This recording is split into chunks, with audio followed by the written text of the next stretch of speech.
Rajkot civil હોસ્પિટલમાં લાંબા સમયથી થેલેસેમિયાની જરૂરી દવા, ઇન્જેક્શન અને એલઆર ફિલ્ટર બેગની અછત હોવાનો આક્ષેપ કરવામાં આવ્યો છે. આ સ્થિતિને કારણે રાજકોટના આશરે 500 જેટલા થેલેસેમિયા પીડિત બાળકો અને તેમના પરિવારો મુશ્કેલીમાં મુકાયા છે. તંત્રનું ધ્યાન દોરવા માટે એક યુવાને ચાર્લી ચેપ્લિનનો વેશ ધારણ કરી અનોખી રીતે વિરોધ નોંધાવ્યો હતો.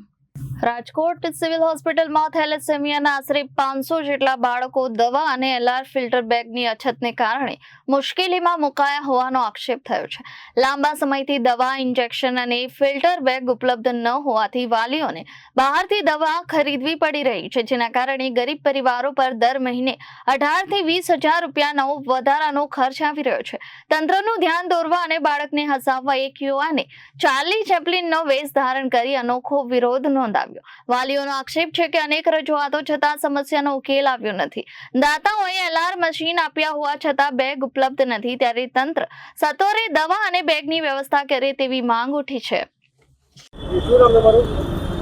જય શ્રી રામ. મારું નામ છે કાનાભાઈ કુબાવત. આજ રોજ અમે રજૂઆત કરવા આવ્યા છીએ હોસ્પિટલ ચોક ખાતે. જે સિવિલ હોસ્પિટલમાં ઘણા સમયથી જે 500 છોકરાઓ છે થેલેસેમિયાના બાળકો, તેની માટે ઇન્જેક્શન, દવા અને એલઆર બેગ નથી. તો અમારી માંગ છે કે એલઆર બેગ અને આપણે દવા અને ઇન્જેક્શન જલ્દીમાં જલ્દી સિવિલ હોસ્પિટલમાં મળે, થેલેસેમિયાના બાળકો હેરાન ન થાય, એની માટે રજૂઆત કરવા આવ્યા છીએ. આજે જે 500 બાળકો છે એ રાજી થાય એની માટે મેં ચાર્લી ચેપ્લિનનું પાત્ર ભજવ્યું છે. અને તંત્ર જાગે, તંત્રની આંખ ઉઘડે અને દવા અને ઇન્જેક્શન મૂકે, એ માટે પણ મેં આ પાત્ર ભજવ્યું છે.